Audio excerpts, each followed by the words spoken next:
नमस्कार, मैं दिनेश पहाड़ी आपका फिर से स्वागत करता हूँ गगनौला रूरल डेवलपमेंट सीरीज़ के अंदर। जो हमने ग्रीन फार्मिंग की बात करी थी, तो ये पहल शुरू हो चुकी है। तो जैसे कि आप देख रहे हैं, मैं अपने ही अभी खेत में खड़ा हूँ और पहाड़ी क्षेत्र है, पूरा का पूरा पहाड़ी क्षेत्र है, पहाड़ी इलाका है ये। तो हम जो है यहीं पे ग्रीन फार्मिंग का प्रोजेक्ट कर रहे हैं। और सामने की लोकेशन दिखाऊं तो सामने जंगल है, जंगल के पास नदी है।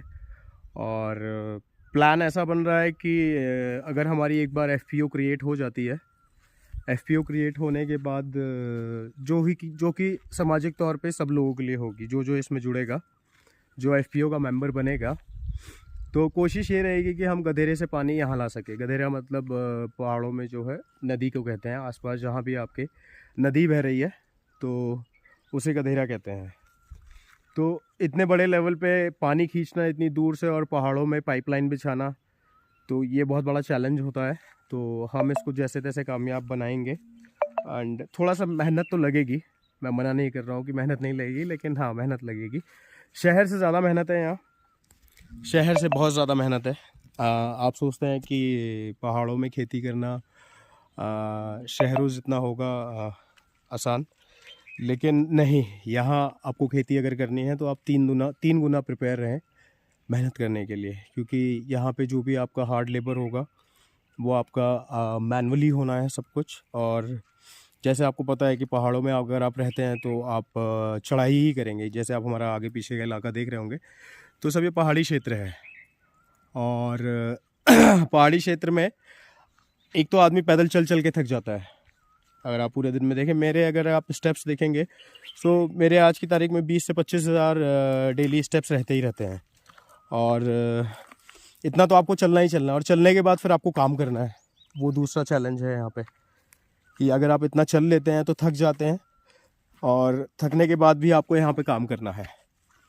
तो यहाँ पे चैलेंज है हम लोगों के लिए। लेकिन हाँ, पहाड़ी क्षेत्र में जो पहाड़ी बंदे होते हैं वो बाय बॉर्न इतने फिट होते हैं और काम करने में इतने ज़्यादा एक्सपर्ट होते हैं वो, और तो उन्हें थकावट का पता नहीं लगता। मतलब अगर आप एक यहाँ पे 70 साल के बुढ़े से भी मिलेंगे, वो भी काफ़ी ज़्यादा एक्टिव है। शहरों की तरह नहीं कि लोग शहरों में रहते हैं, कहते हैं वो अच्छा कमा रहे हैं, बहुत अच्छा कमा रहे हैं, मैं मना नहीं कर रहा हूँ, अच्छा कमाते हैं लोग, लेकिन उनको बीमारियाँ बहुत होंगी।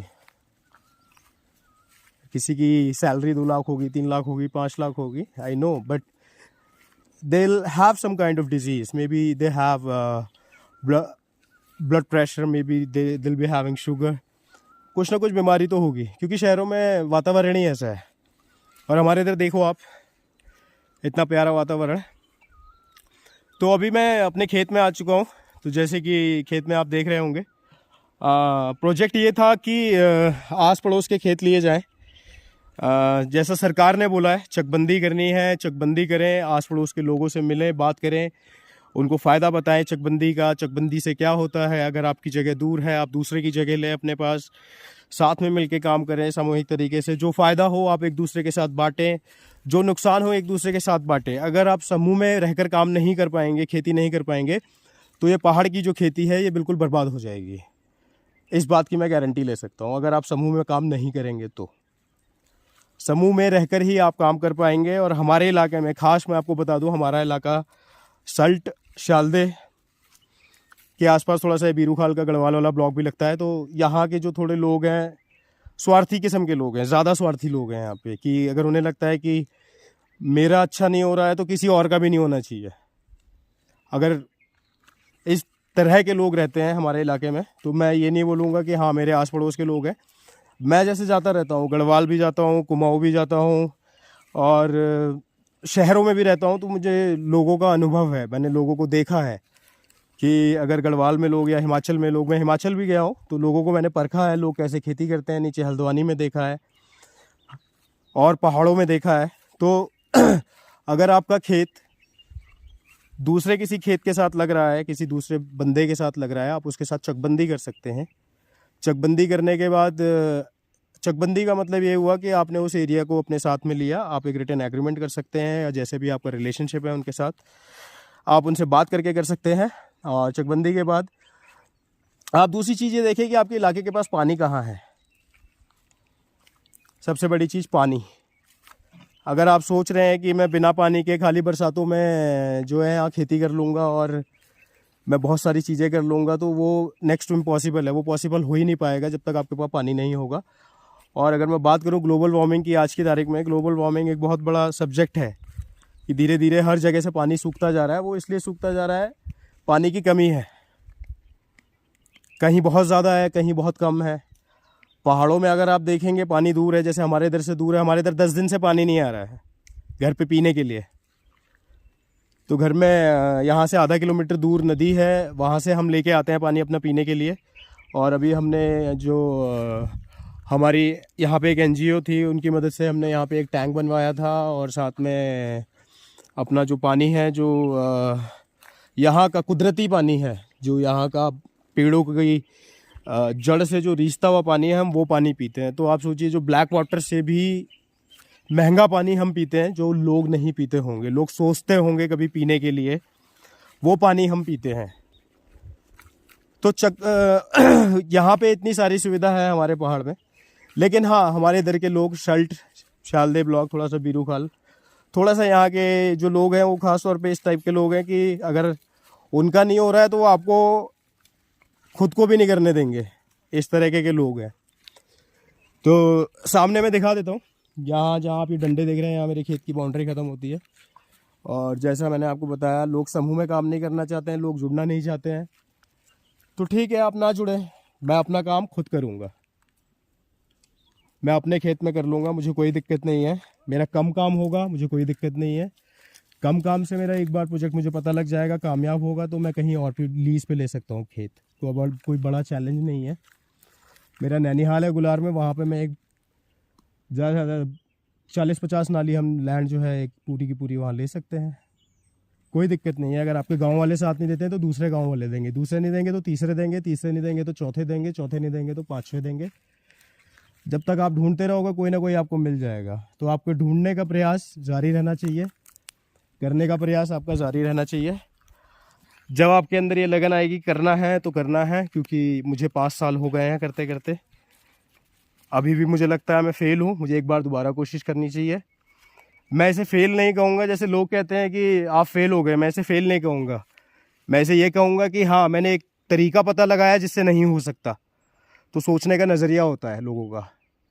मैं किसी भी चीज़ को फ़ेल नहीं कहता अपनी ज़िंदगी में। हाँ, अगर आपने कोई चीज़ करी है, वो आपकी चीज़ अगर सक्सेसफुल तरीके से नहीं हुई है, तो इसका मतलब ये है कि वो उस तरीके से नहीं हो सकती, आप दूसरा तरीका ढूंढो। तो ये आप ऐसे अपनी लाइफ में भी करें। अगर आपको करना है तो करते रहिए, नहीं हो रहा है तो करते रहिए, करते रहिए, करते रहिए। कब तक नहीं होगा? जब तक आप हैं तब तक आप करिए। और पहाड़ों में अगर आपको रहना है, पहाड़ों में अगर आपको काम करना है, तो आपके पैर और आपके कंधे, ये 2 चीज़ आपके साथ होनी चाहिए।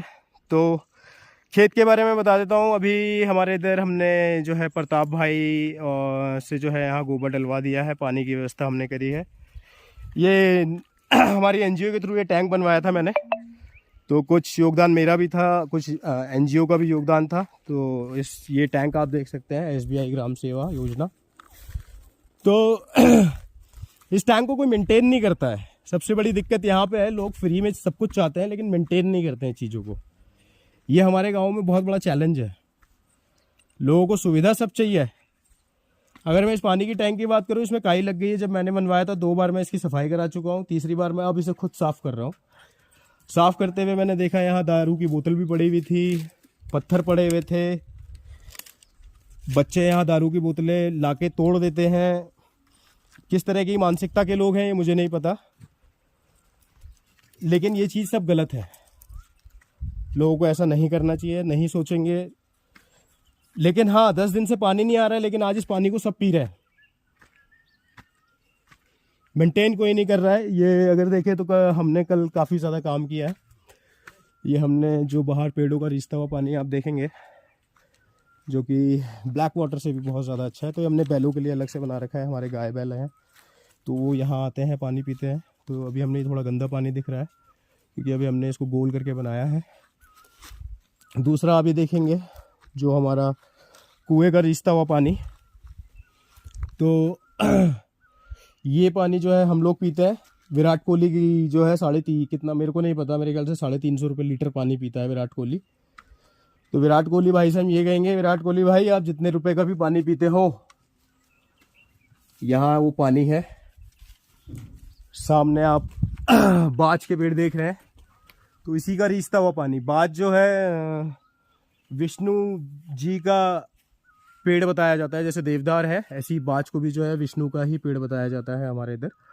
और इस पेड़ को काटने में बैन है यहाँ पे, तो हम लोग इसकी बिल्कुल कटाई नहीं करते हैं। हाँ, जो टूट गया है तो उसको हम यूज़ करेंगे। कोशिश हम ये करते हैं जो चीड़ को काटें, क्योंकि चीड़ जो है पानी सोखता है, तो कोशिश करते हैं कि हम चीड़ को ही काटें। और हमारे घर के सामने भी जंगल है जो हमारी नदी को सुखा रहा है, तो गवर्नमेंट तो इसके लिए कुछ नहीं कर रही है। गवर्नमेंट ना कुछ करेगी इसका मुझे पूरा भरोसा है। गवर्नमेंट ने कुछ नहीं किया है। गवर्नमेंट तो सिर्फ लोगों को ये चाहती है आदमी वोट के दिन 1 घंटा उठे और वोट डाल के आ जाए। असली लेवल पे काम मेरे हिसाब से गवर्नमेंट स्कीम्स तो बनाती है, जो ये कार्यकर्ता हैं, जो ये सरकारी नौकर लोग होते हैं, ये काम नहीं करते हैं, क्योंकि यही धांधलेबाजी करते हैं। और सपोर्ट करने वाली सरकार होती है थोड़ा बहुत, उनको खर्चा पानी चाहिए भैया, तो उसके बिना काम नहीं चलता उनका।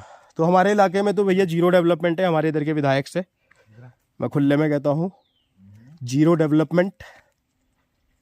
मेरे गांव में या मेरे इलाके में तो 70 से 80% माइग्रेशन हो चुका है, लोग रहते नहीं हैं। हम तकरीबन 50 हेक्टेयर में रहते हैं, तो हम अकेले ही रहते हैं और कोई रहता ही नहीं है। तो आप समझ लीजिए, कुछ घर ऐसे हैं जो टूट चुके हैं, कोई रहता ही नहीं है, तो खाली पड़ा है। और मैं ये नहीं बोलूँगा बीजेपी गवर्नमेंट, मैं बोलूँगा सारी गवर्नमेंट जितनी भी आई है आज तक, चाहे 2000 पहले से मुलायम सिंह यादव की सरकार थी, तो उन्होंने तो 2000 पहले से बहुत ज़्यादा बर्बाद करा इस देश को, वो हम सबको पता है। मतलब हम लोग शेड्यूल 6 के लिए लड़े थे, और शेड्यूल 6 वो है कि जिसके लिए अभी लद्दाख में काम हो रहा है। सोनम वांगचू जी जो है वहाँ धरना दे के बैठे हैं, और उनका कहना ठीक है कि हाँ भैया लेह लद्दाख में जो है लोगों को जब से 370 वाली धारा हटी है, तो सोनम वांगचू जी अभी लेह लद्दाख में बैठे हैं, शेड्यूल 6 के लिए लड़ाई कर रहे हैं बेचारे भाई। तो मुझे नहीं पता गवर्नमेंट कितना सपोर्ट करेगी। तो 2000 में हमारे लोग भी लड़े थे कि हमें भी जो है आरक्षण चाहिए यहाँ के लोगों के लिए, तो जो कि नहीं हुआ। और हम लोगों को एक्चुअली में एसटी में डालना चाहिए था, क्योंकि यहाँ पे ट्राइबल लोग रहते हैं, हम लोग ट्राइबल लोग हैं, जैसे कि नॉर्थ ईस्ट में है, अलग अलग इलाके में है। तो हमारी कम्युनिटी को ख़त्म करा गया है। मैं तो ये कहूँगा पहाड़ी लोगों की जो है कम्युनिटी का एंड कर दिया गया है, जो कि ये लोग नहीं समझते। हमारे देवी देवता हैं, सब चीज़ लोग हैं। अगर एक ट्राइब मिलके उनको पूछती है तो नेचर पे उसका प्रभाव पड़ता है, जो कि चीज़ें धीरे धीरे ख़त्म हो रही है। और इससे क्या है, पर्यावरण ख़त्म हो रहा है। तो मुझे नहीं पता वापस आएगा नहीं आएगा शेड्यूल 6, हमें मिलेगा नहीं मिलेगा, लेकिन हम लोग बाहर हैं अभी उस कैटेगरी से, हम लोगों को जनरल में डाला गया है। और जब भी ये एक रीज़न है कि मुलायम सिंह यादव की सरकार ने उस टाइम पे जितनी भी भर्तियां हुई, अगर आप आज की तारीख में देखो, आधे से ज़्यादा सरकारी पदों में यूपी के ही लोग मिलेंगे, अपना पहाड़ का आदमी है ही नहीं। तो आप समझ सकते हैं, अगर पहाड़ का आदमी पहाड़ में रह करके जो चीज़ें समझता है वही डेवलपमेंट कर पाएगा। कोई बाहर का आदमी डेवलपमेंट को सोच ही नहीं सकता, क्योंकि वो स्ट्रगल कर ही नहीं पाएगा, वो इतनी मेहनत यहाँ आके कर ही नहीं पाएगा, क्योंकि उसने कभी करी ही नहीं इतनी मेहनत, ना उसके बस की होगी, जो कि प्रैक्टिकल लाइफ में सच बात है कि एक देसी आदमी पहाड़ी आदमी से 3 गुना कम फिट होते हैं, क्योंकि यहाँ हमें बाय बॉर्न फिट होना पड़ेगा, बाय बॉर्न हमें ऊपर चढ़ाई करना पड़ता है। तो कहीं ना कहीं डेवलपमेंट में 2000 के बाद से अभी तक का जो डेवलपमेंट नहीं हुआ उत्तराखंड में, तो यही रीज़न है कि हम लोगों को एसटी कैटेगरी में नहीं डाला गया है शेड्यूल 6 में। तो सोनम वांगचू जी लड़ रहे हैं, थैंक यू उनके लिए। और सरकार से गुजारिश करेंगे कि लेह लद्दाख के लोगों को आप शेड्यूल 6 में डालें, क्योंकि अगर आपने नौकरी नहीं दी, लोगों को आतंकवादी बनने में टाइम नहीं लगता है, लोगों को टेररिस्ट बनने में, गुंडा बनने में टाइम नहीं लगता है। तो सरकार को बोलूँगा इस पर ध्यान दे। जब तक के लिए अपने पहाड़ी लोग भाई खेती बाड़ी पे ध्यान दें, और पानी की व्यवस्था सबसे पहले देखें। और जब पानी की व्यवस्था होगी तो आप कर पाएंगे, अन्यथा नहीं कर पाएंगे। इस पानी की बात करूँ तो इस पानी के लिए हमारे नाना जी हैं, मंगल सिंह जी, तो उन्होंने बड़ी मेहनत करी है यहाँ पे 2-3 जगह पानी लाने में। 2-3 जगह पानी लाने में उन्होंने बहुत जगह मदद करी है। तकरीबन उस टाइम पे लाखों रुपए उन्होंने लगाए हैं, 1-1.5 लाख रुपए लगाए होंगे, फिर 11 लाख रुपए लेके आए हैं। फिर यहाँ पानी की लाइन बिछी है और उस टाइम की जो समिति थी वो कहीं ना कहीं ख़त्म हो गई है पानी की। तो आपका पानी है तो पानी का भी ध्यान रखें कि कोई दूसरे गांव का जिसने मेहनत ना करी हो इस पानी के लिए, और अगर वो इस पानी को इस्तेमाल करे तो वो चीज़ बहुत गलत है। हमारे इलाके में 2-3 जगह हैं ऐसे हमने सीर खुलवाए हुए थे। हमने शुरू में बहुत मेहनत करी है उन सीरों के लिए। हमने नहीं, मतलब हमारे नाना ने, ताऊ लोगों ने, चाचा लोगों ने उस पानी के लिए बहुत मेहनत करी है और उस पानी को हमने बचाना है और यही हमने आगे अपनी जनरेशन को भी सिखाना है। और या कहीं पे भी हो, मैं सबको यही बोलूँगा, अगर आप पानी बचाएंगे तो आप लंबा रह पाएंगे। पानी बचाना बहुत ज़रूरी है क्योंकि बेसिक चीज़ ही आपका वाटर है। अगर आपको खेती करनी है पानी चाहिए, हर चीज़ के लिए पानी चाहिए। तो अगर आपके इलाके में पानी नहीं होगा तो उसका ध्यान, आपको बहुत दिक्कत होगी। अगर आपके इलाके में पानी है तो उस पानी को सेफ रखिए और पानी को बचाइए। जिस लोगों का यहाँ पे उस पानी के लिए योगदान रहा है, जैसे मेहरा फैमिली है, शिशुरौल में गुख्तियाल फैमिली रहते हैं और इधर रावत लोग, हम लोग रहते हैं, तो इन 3 फैमिली का बहुत बड़ा योगदान रहा है शुरू में कि उन लोगों ने बहुत ज़्यादा मेहनत करी है इस पानी को लाने के लिए। और उनके लिए मैं थैंक यू बोलना चाहूँगा कि आज हम उनकी वजह से पानी पी रहे हैं। और इसको मैंने अपनी हमारी जो है कि NGO रजिस्टर होने वाली है और यहाँ पे जितनी भी सारी चीज़ें हैं, ये नेचुरल रिसोर्सेज हैं जो भी हमारे दादा लोगों ने पहले इकट्ठा करी हैं, बनाई हैं, मतलब उनका कोई सरकारी रिकॉर्ड नहीं है। मतलब काम तो बहुत सारे हुए हैं हमारे इधर। मतलब अगर आप देखें तो हमारे पास अपने बर्तन थे, हमारे पास सब कुछ अपना था, लेकिन यहाँ के कुछ लोग हैं जिन्होंने उन सब चीज़ों को ख़त्म कर दिया है। बट हम लोग जो, अब मैं जो हूँ उसको NGO में डाल रहा हूँ और NGO के माध्यम से हम सब चीज़ें जो है मैनेज कर पाएंगे। सब चीज़ जो है हम ऑन रिकॉर्ड अब कर पाएंगे, जो कि पहले आज से 50-60 साल पहले, 100 साल पहले जो भी करा होगा उन लोगों ने, वो नहीं हो पाया। अब हम ज़रूर करेंगे। तो फिर दोबारा मिलते हैं दोस्तों। दिनेश पहाड़ी नमस्कार कहता है, धन्यवाद।